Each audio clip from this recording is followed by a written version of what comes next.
여러분, 우리가 오늘 읽은 이 본문은 약간은 본문의 전체적인 흐름을 따라 본문을 다루려고 하지 않고 한 중요한 토픽, 바울이 내가 내 심령으로 섬기는 하나님, 이렇게 표현했는데, 이 중요한 한 토픽, 이 토픽을 어떤 방식으로 바울은 내 심령으로 섬기는 하나님 할 때 어떻게 섬기는 것을 심령으로 하나님을 섬긴다, 이렇게 표현하고 있을까? 이 본문은 그런 일에 우리에게 아이디어를 주고 힌트를 주는 본문이기 때문에 이 본문의 흐름의 결을 살리는 것보다는 약간은 주제에 좀 초점을 맞추어서 이 본문을 같이 한번 보려고 그래요. 여러분이 아시는 것처럼 바울은 자기가 사도로 부름을 받았다, 하나님이 자기를 사도로 부르실 뿐 아니라 복음을 위하여 택정하셨다, 이렇게 자기를 소개했는데, 그런 하나님을 어떻게 섬겼는가? 그죠? 본문에 보면 내 심령으로 하나님을 섬겼다, 이렇게 표현했는데, 도대체 심령을 가지고 하나님을 섬긴다, 이렇게 말할 때 그게 뭘까? 어떤 면에서 우리가 과거 옛날에 우리가 젊었던 시절을 생각해 보면 주님을 제대로 섬기고 싶어서 몸부림치면서 컸던 것 같아요. 근데 요즘은 그런 열이, 하나님을 좀 제대로 섬기고 싶어하는 열망보다도 삶에 너무 많이 에너지가 빼앗기고, 신앙은 자꾸 중심 자리에서부터 조금씩 물러나고 있는 경향이 성도들에게, 교회에 자주 보이는 것 같아요. 사랑하는 여러분, 사도 바울이나 여러분이나 저에게 하나님이 기대하는 것은 우리가 심령으로 하나님을 섬기기를 원하시는 것이요. 그죠? 어떻게 섬기는 것을 사도는 그렇게 표현했는가? 우리가 한번 본문 가지고 생각해 보려고 해요. 제일 먼저 여러분, 그 주제가 나와 있는 구절을 한번 보십시오. 내가 그의 아들의 복음 안에서 내 심령으로 섬기는 하나님이 나의 증인이 되시거니와. 여러분, 본문에서 바울이 제일 먼저 내가 내 심령으로 하나님을 섬기고 있다, 이렇게 말하고 있는데, 그 구체적인 내용을 보기 전에 먼저 하나 주목해야 하는 것은 내가 하나님을 섬기는 삶을 살고 있다, 이렇게 표현하고 있는 거예요. 여러분, 자기의 삶을 한마디로 딱 요약하기를 나는 하나님을 섬기는 사람이다, 이렇게 표현하고 있는 거예요. 여러분과 제가 하나님을 섬긴다 이렇게 말할 때 일반적으로 이렇게 예배하는 것, 이런 것은 정말 하나님을 섬기는 제일 대표적인 모습 중에 하나겠지요. 골방에서 하나님의 이름을 부르고 하나님께 기도하는 것은 하나님을 섬긴다 할 때 대표적인 모습들이라 할 수 있을 거예요. 그러나 사랑하는 여러분, 기독교는 여러분들이 예배의 처소에서, 여러분이 기도의 골방에서 가장 성도다운 모습을 가지고 있지만, 여러분의 나머지 삶의 영역에서는 전혀 예배의 현장에서나 기도의 골방에서 드러내는 모습이 드러나지 않는다면 여러분은 기독교를 모르는 것이에요. 기독교는 그런 종교가 아닙니다. 기독교는 여러분이 예배에서 하나님을 섬기고 여러분이 기도의 골방에서 하나님을 섬길 뿐 아니라 여러분의 모든 삶의 자리에서 하나님을 섬기는, 바로 그게 기독교가 여러분을 데려가고 싶어하는 지점이에요.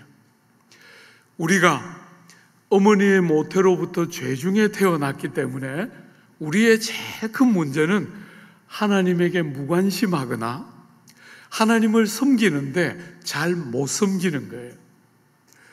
하나님을 모를 뿐 아니라 하나님을 올바르게 제대로 섬기지 못하는 게 죄인들의 제일 중요한 문제고, 거듭난 성도의 삶의 제일 중요한 표시는 삶의 모든 자리에서 하나님을 섬기는 것.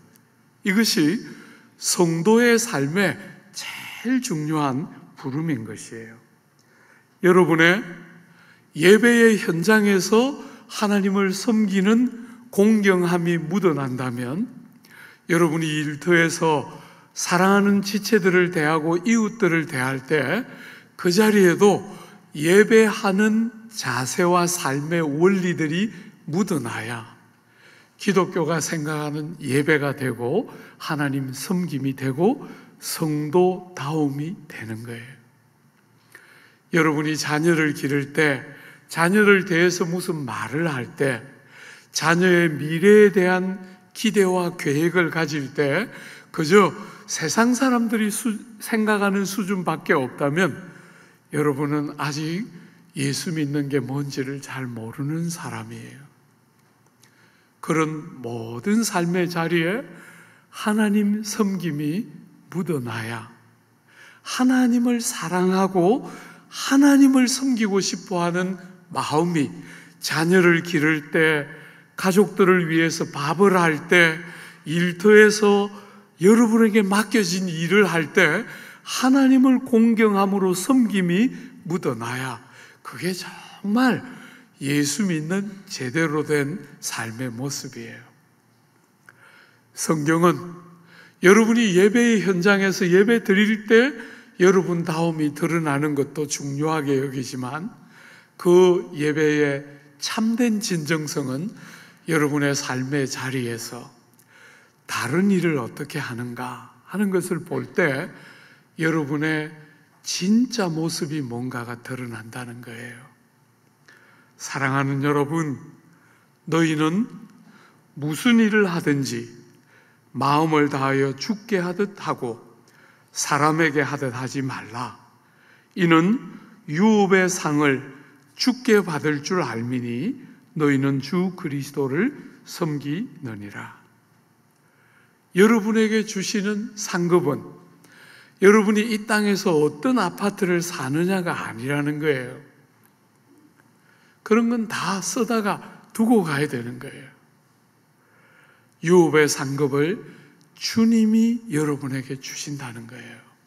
그러므로 여러분의 삶 전부가 하나님을 섬기는 연장선에서 사는 것, 이게 오늘 이 본문이 다루는 첫 번째 중요한 교훈.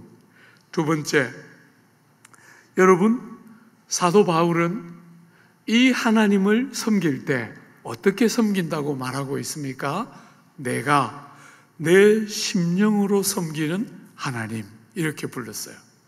심령으로 하나님을 섬긴다 이렇게 말할 때 무슨 말을 하고 싶었을까? 세 가지 정도 우리가 생각해 볼 수 있을 거예요. 첫 번째로, 심령, 여러분을 구성하고 있는 영적인 요소를 강조하고 있는 거잖아요. 그죠? 여러분 바깥으로 드러나 보이는 외면, 외적인 그 어떤 것으로 하나님을 섬기는 것이 아니고, 여러분을 구성하고 있는 내면적이고 여러분의 존재의 중심이며 여러분에게 주신 생명의, 진정한 생명의 요소를 담고 있는 그 심령, 영적인 요소를 담아서 하나님을 섬긴다는 거예요. 바깥으로, 여러분들이 바깥으로 드러나는 모습으로 하나님을 섬기는가 안 섬기는가, 그게 포인트가 있는 게 아니고 여러분의 존재의 제일 중요한 근원이고, 하나님이 주신 두 번째 생명, 부모에게서 받은 생명만이 아니라 하나님이 주신 그 생명의 가장 중요한 생명적인, 진정한 생명적인 요소를 가지고 있는 그 영이 담겨 있는 섬김을 하는 것, 이것이 하나님을 섬기는 바울의 모습이에요. 사랑하는 여러분, 체면이 참 중요한 이 조국 사회에 다른 사람이 뭐라 하나 하는 것에 너무 쉽게 좌지우지되는 이 조국 사회에 성도인 여러분과 저는 정말 온 마음과 전 존재를 가지고 마음에서부터 우러나는 섬김으로 하나님을 섬기는 것. 하나님은 여러분의 껍질을 원하는 게 아니에요. 여러분의 중심을 원하는 거잖아요. 여러분, 제가 언젠가 설교했을 때 제가 아내한테 오늘 내가 잘못했어 하고 사과했더니 아내가 저를 딱 이렇게 눈을 딱 바라보면서 오늘 당신의 사과에는 진정성이 결여되었다 이렇게 말했다는 거 제가 한번 이야기했죠. 여러분, 제가 아내랑 이렇게 평생을 살아가면서 배우는 거예요. 아, 이게 적당히 해서 속여지는 게 아니구나. 그죠? 그렇게 속일 수 있는 사람들이 있어요. 그런데 아내와 남편은 그런 관계가 아니기 때문에 그렇게 대하면 다 드러나게 되는 거잖아요. 하물며 하나님은 말할 것도 없겠죠. 그죠? 여러분의 외면을 원하시는 것이 아니고 여러분의 생명의 핵심적인 요소라 할 수 있는 마음에서부터 우러나는 중심이 담긴 섬김, 이게 내 심령으로 섬기는 하나님 할 때 첫 번째 의미이겠지요. 두 번째, 그 심령이라고 말할 때 강조하고 싶었던 것은 육신과 대조하고 싶었을 거예요. 여러분, 육신으로 섬긴다 이렇게 말할 때 그 육신의 요소는 언제나 자기를 자랑하고 자기를 드러내고 자기를 높이는 요소를 육신은 가지고 있어요. 우리가 하나님을 섬길 때 그렇게 하나님을 섬기는 게 아니고 나를 자랑하고 나를 높이고 나를 드러내는 것, 그것은 우리가 주님을 모를 때 살았던 삶의 방식이죠. 그죠?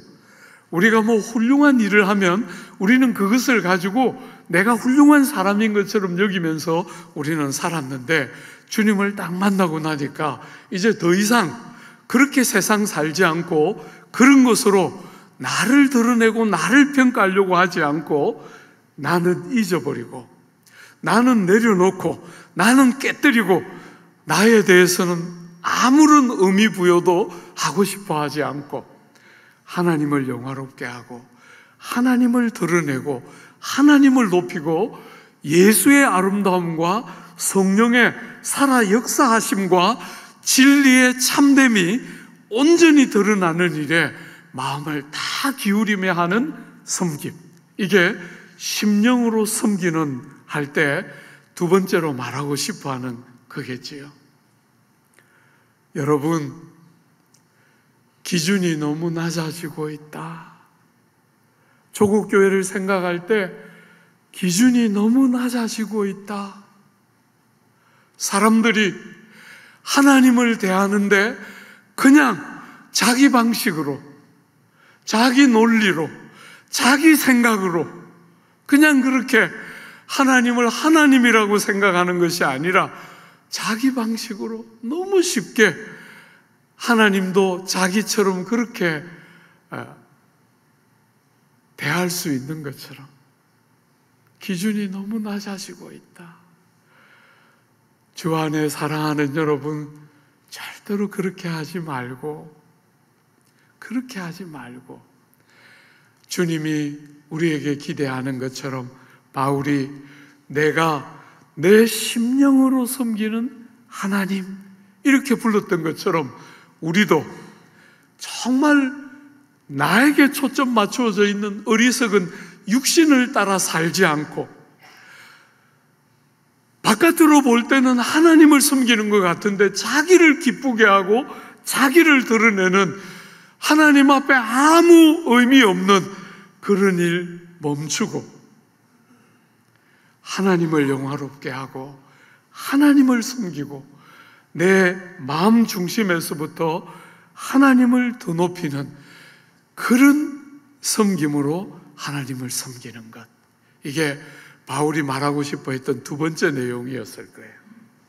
그러므로 사랑하는 여러분, 외적인 모습이 아니고 여러분의 존재의 근원과 중심을 담아서 나에게 초점 맞추어지는 어리석음이 아니라 그분께 초점 맞추는 정말 그런 심령으로 하나님을 섬기되, 그러니까 어떻게 해요? 내 전부를 가지고, 내 일부가 아니라 내 전부를 가지고 하나님께 다 내어드리며 하나님을 섬기는 거죠. 사랑하는 여러분, 제가 이렇게 교회 어린아이들 참 많잖아요. 그 아이들 이렇게 보면 제가 늘 그런 거 느껴요. 아, 이 아이들이 자기를 사랑하는 사람을 아는구나. 그죠? 아이들이 어려도요, 자기를 사랑하는 사람을 알아요.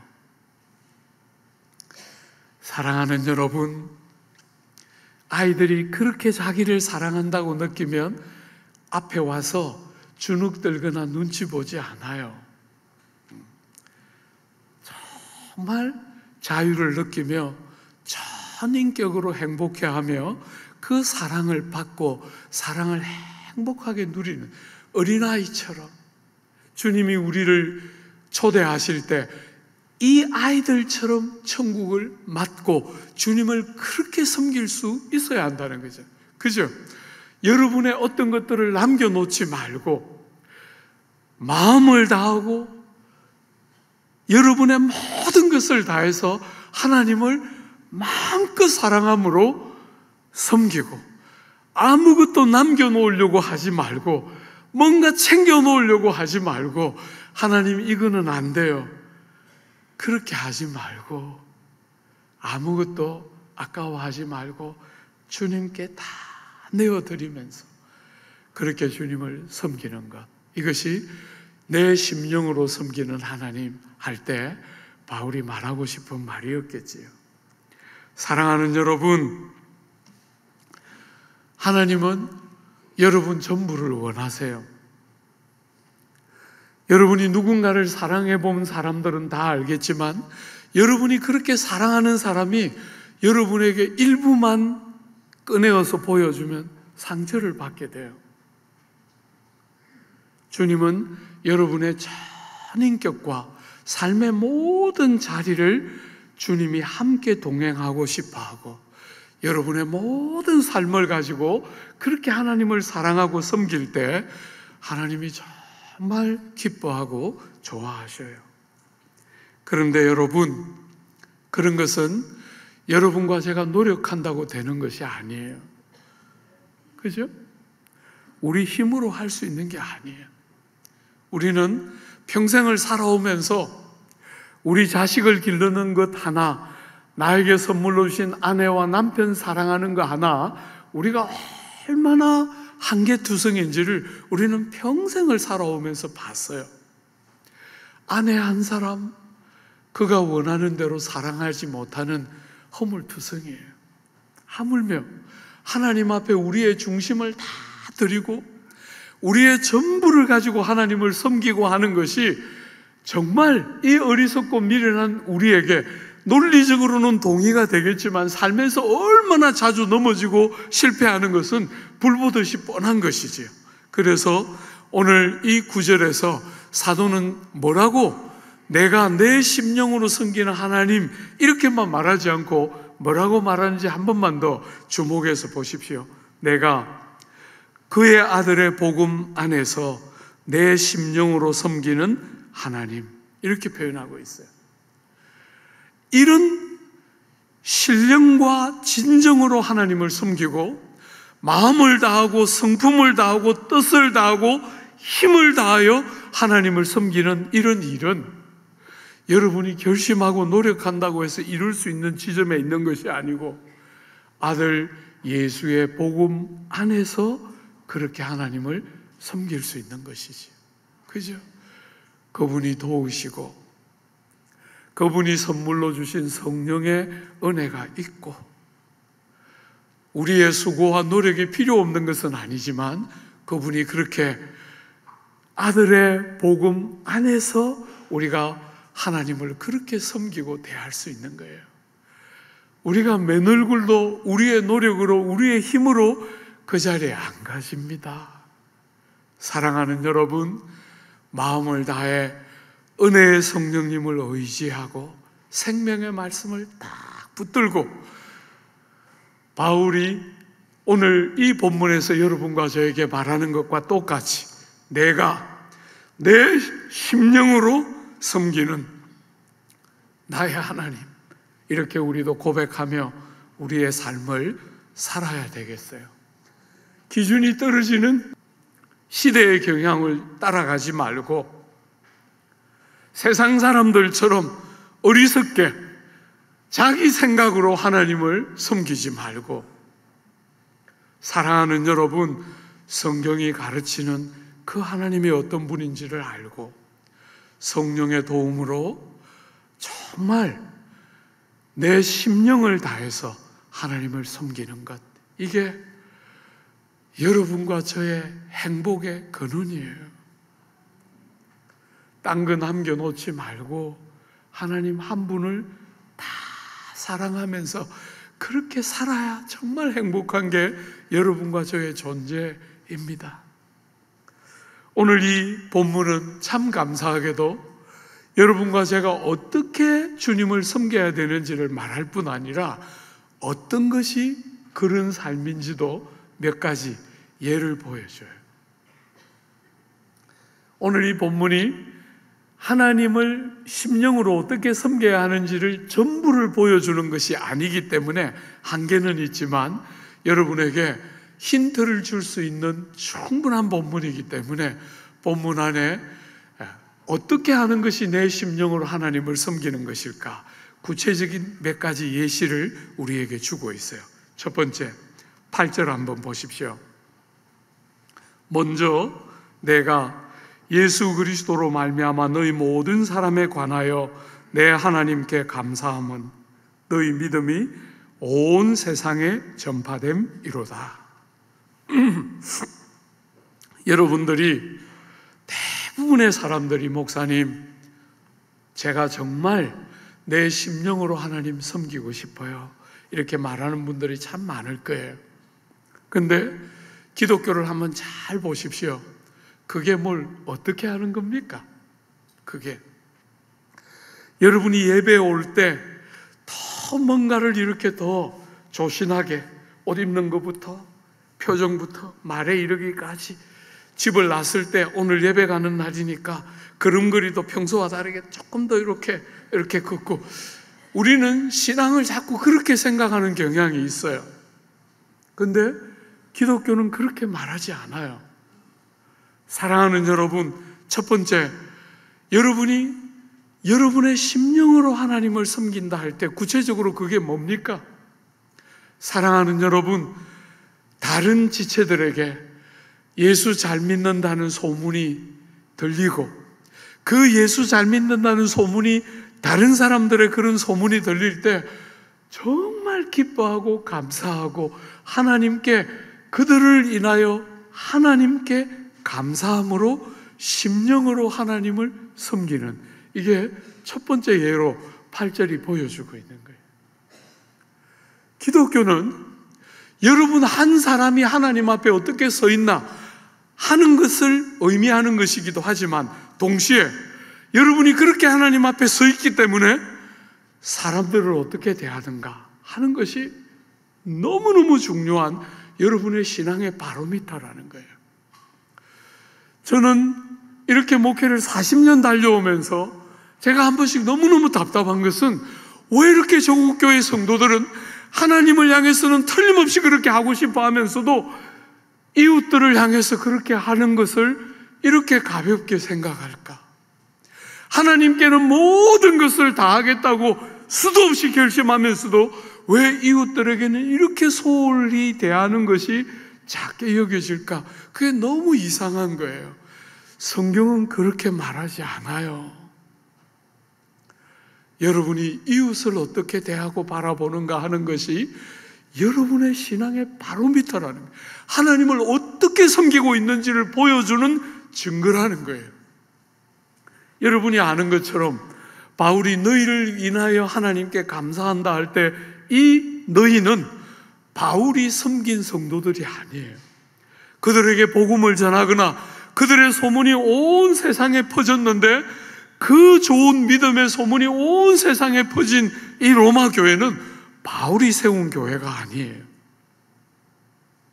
자기와 뭐든지 연결되어야 좋아하는 우리들의 철저한 이기적인 어리석음이 배제되어 있는 감사가 오늘 우리는 사도에게서 보이는 거예요. 그죠? 우리는 뭐든지 나하고 연결되어야 돼요. 그러면 뭐 하나라도 더 해주고 싶어 하고 무엇이든지 더 잘하고 싶어 하는데 우리하고 연결 안 되면 아무 관심도 없는 너무나 어리석은, 여러분 어떤 면에서 미국 사회는 굉장히 개인주의적인 사회 같아 보이지만 그 사회는 룰이 있어요. 룰. 저는 우리 사회를 볼 때 어떤 것은 미국보다 더 나쁘다. 미국은 아주 개인주의적인 사회 같지만 룰이 있어서 그 룰을 깨뜨리지 않아요. 존중합니다. 그런데 우리는 이걸 늦게 받아들여서 이 개인주의가 아주 이기적인 형태로 자꾸 드러나요. 룰을 무시하면서 룰을 다 깨뜨리면서 드러나기 때문에 어떤 것은 더 나쁜 모습을 갖고 있어요. 사랑하는 여러분, 우리가 하나님을 심령으로 섬긴다 할 때 하나님이 그 복음이 로마에 전해지고 로마에 그저 전해질 뿐 아니라 예수 믿는 로마에 있는 성도들의 소문이 전 세계에 퍼질 때 너무 행복하고 너무 감사하고 나하고 아무것도 하나 연결된 게 없는데도 주님 때문에 하나님을 그렇게 섬기고 싶어하는 내 중심을 돌아볼 때 그렇게 내가 다 한 것은 아니지만 그들이 해서 그렇게 귀한 소문이 들릴 때 내가 감사하고 내가 위로가 되고 내가 감격이 있는, 바로 그게 사랑하는 여러분, 이웃들을 인한 순전한 감사, 다른 지체들과 다른 교회를 인한 기쁨. 제가 어디 조국 교회를 좀 다녀보면 자꾸 성도들이 우리 교회 좋은 교회예요 이런 이야기 참 많이 해요. 나는 이제 좀 다른 말 했으면 좋겠어요. 그게 뭐가 중요합니까, 여러분? 우리 교회가 좋은 교회다, 그게 뭐가 중요합니까? 그런 거 말고 우리 교회 때문에 많은 좋은 교회가 나오고 우리 교회보다 좋은 교회들이 많이 있으니까 너무 행복하고 이제 좀 바뀌었으면 좋겠어요. 안 믿는 사람처럼 뭐든지 나하고 연결되어야 작은 거라도 관심 가지는 그 수준 말고 하나님의 몸된 교회가 좀 눈에 들어오고 남들이 기쁠 때 내가 같이 기쁘고 남들이 아프고 남들이 눈물 흘릴 때 내가 같이 우는, 그게 그저 형식적으로가 아니라 우리의 심령에서부터 우리의 중심에서부터 그런 변화가 와서 성도의 삶에 진정한 다름이 좀 만들어지고 교회가 그렇게 하나님을 그렇게 내 심령으로 섬기는 일들이 이제는 좀 더 온전하게 드러나야 될 거 아니에요. 사랑하는 여러분, 사람들 눈치나 보고 사람들의 평판이나 기대하는 그런 유치하고 어리석은 일 말고 하나님 한 분의 눈앞에 딱 서서 심령으로 하나님을 섬기고 싶어하는 그 마음으로 이웃들의 행복이 나의 기쁨과 감사가 되는, 사랑하는 여러분, 바울하고 아무 관계 없는데 그들에게 들리는 그 좋은 소문이 나의 위로가 되고 기쁨이 되는, 우리가 지난주에 선교사님들의 선교 보고 듣는 것에 대한 광고를 했잖아요. 사랑하는 여러분, 작은 작은 거 하나라도 연결이 되어 있으면 관심을 갖지만 그런 거 아무것도 없으면 아무 관심 없는 그런 거 말고 이역만리 그 땅에서 참 사람 하나가 예수 믿고 주님 품으로 돌아오고 그것도 우리 선교사님들이 섬겨서 돌아올 때 그저 그들의 기쁨이 나의 기쁨이 되는 그게 심령으로 하나님을 섬기는 예수 믿는 사람들의 모습 중에 하나라는 거예요. 좀 더 순전한 기쁨, 그죠? 좀 더 정말 하나님 때문에 감사하고 좋아하는 감사. 이게 첫 번째, 심령으로 하나님을 섬긴다 하는 구체적인 모습으로 본문이 보여주고 있어요. 두 번째, 여러분 9절에 다시 한번 보면 내가 그의 아들의 복음 안에서 내 심령으로 섬기는 하나님이 나의 증인이 되시거니와 항상 내 기도에 쉬지 않고 너희를 말하며. 사랑하는 여러분, 두 번째로 심령으로 하나님을 섬기는 구체적인 모습 뭐라고 말합니까? 항상 내 기도에 쉬지 않고 너희를 말하며. 어떻습니까? 여러분의 기도의 내용이 무엇으로 구성되어 있습니까? 여러분의 기도의 내용 중에 항상 쉬지 않고 너희를 말하며 하는 요소가 들어 있습니까? 나는 하나님을 심령으로 섬기기를 원합니다. 말은 그렇게 하는데 오늘 바울이 우리에게 보여주는 그 심령으로 하나님을 섬길 때 드러나는 구체적인 예시가 우리의 삶에 있습니까? 기도에 항상 쉬지 않고 말하는 누군가가 여러분의 삶에 있습니까?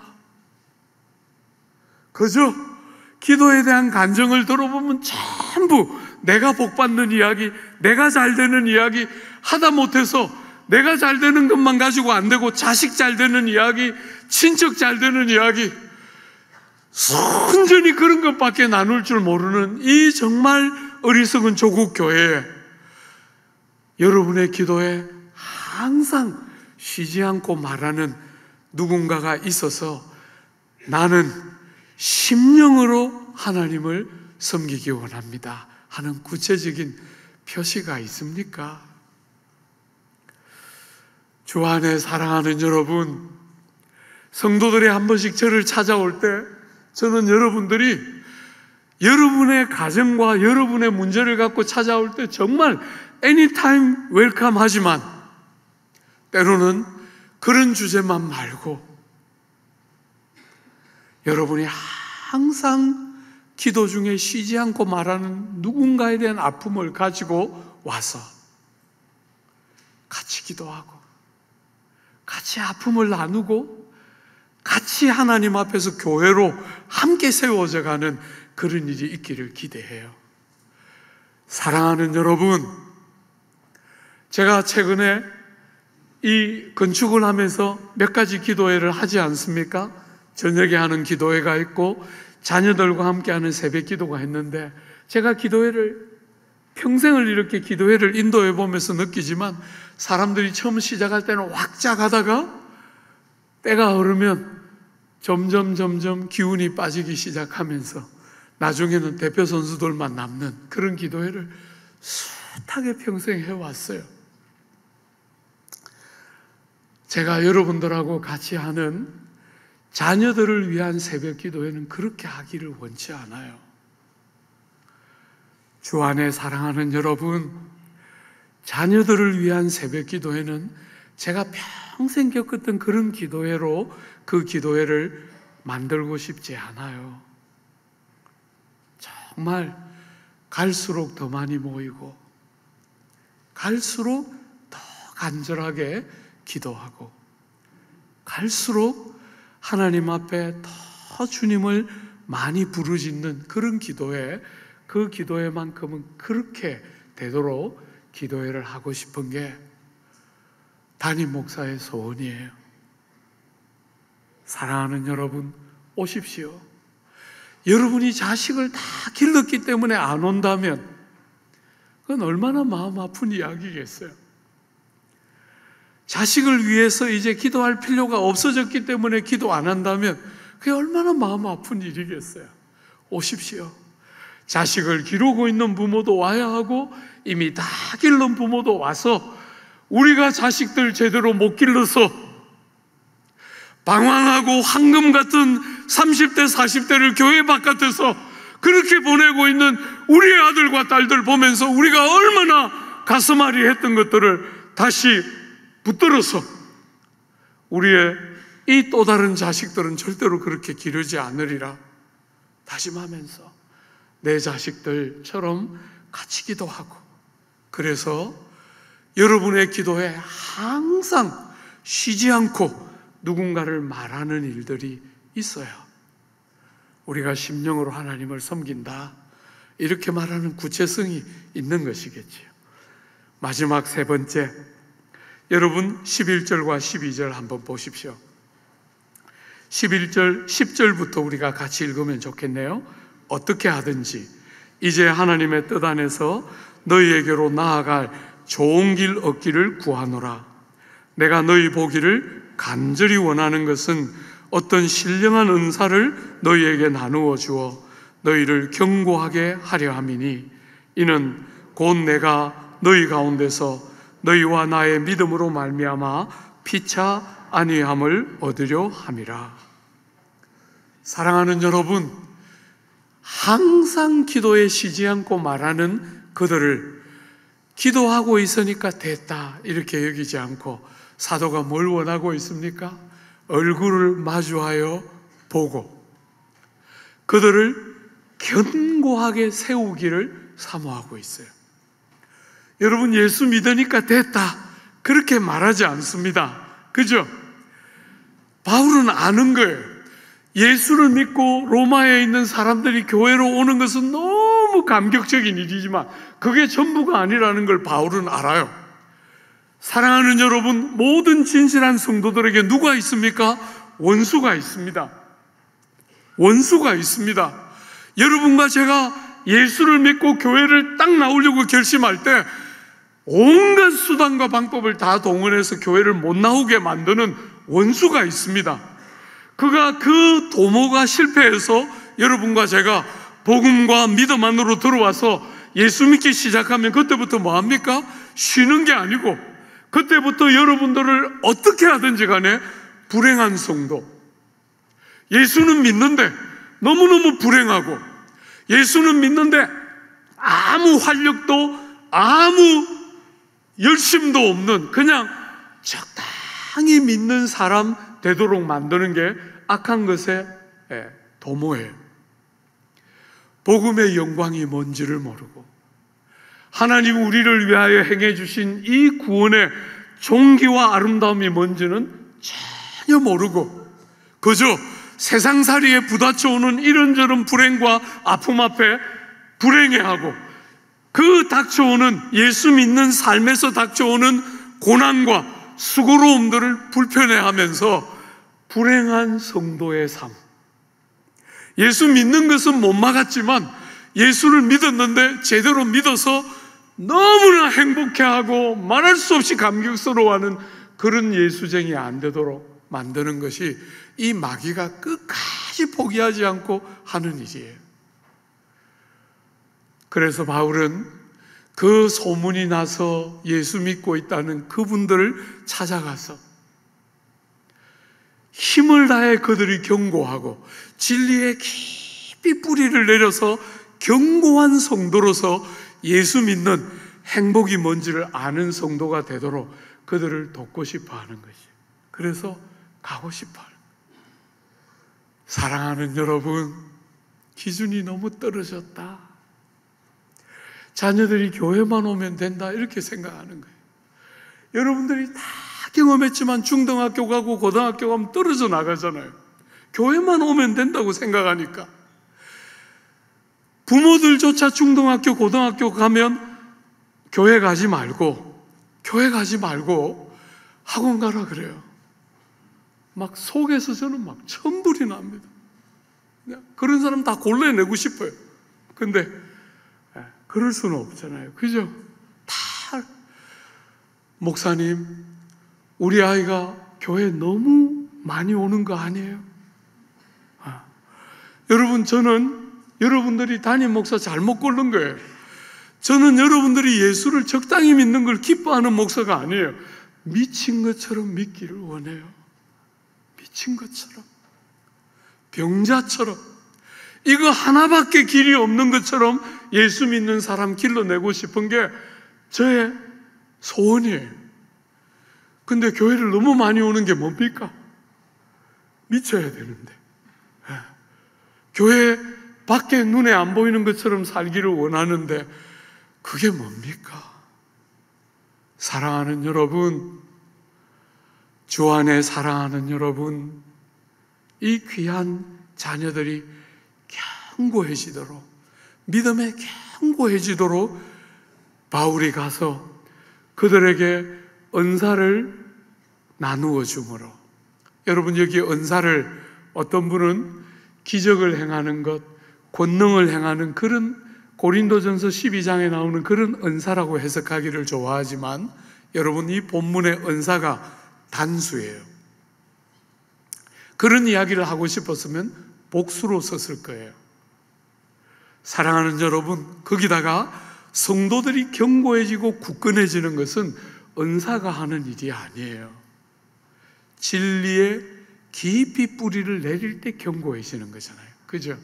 그러므로 여기 은사를, 그런 은사를 가르치는 것이다, 이렇게 해석하지 않고 바울이 진리를 가르치고 목양을 통해서 이들을 견고하게 세운다, 그렇게 보면 틀림없을 거예요. 사랑하는 여러분, 사람을 견고하게 세우되 바울이 하나를 추가했어요. 바울은 너무 훌륭한 선생이고 탁월한 사도이기 때문에 얼마든지 나는 너희들을 가르칠 수 있어, 이렇게 말하고 있지 않아요.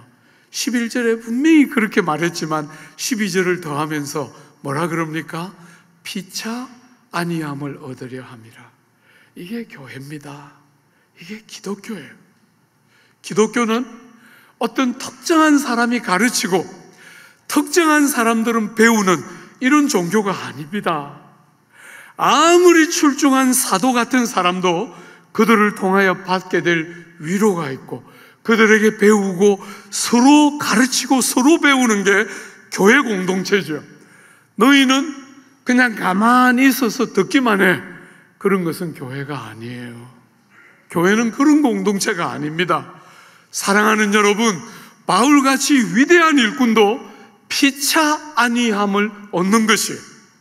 그들을 통하여 바울이 살아나고 바울을 통하여 그들이 견고해지고 하면서 교회가 세워져 가는 것이 교회의 속성인데, 어리석은 사람들 중에 예수 믿는다고 말하면서도 하나님을 심령으로 섬기고 싶다고 말하면서도 다른 지체들에게 너는 이제 교회 온 지 얼마 안 되니까 듣고 그냥 가만히 배워.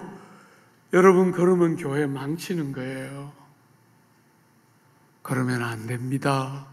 교회는 그런 공동체가 아닙니다.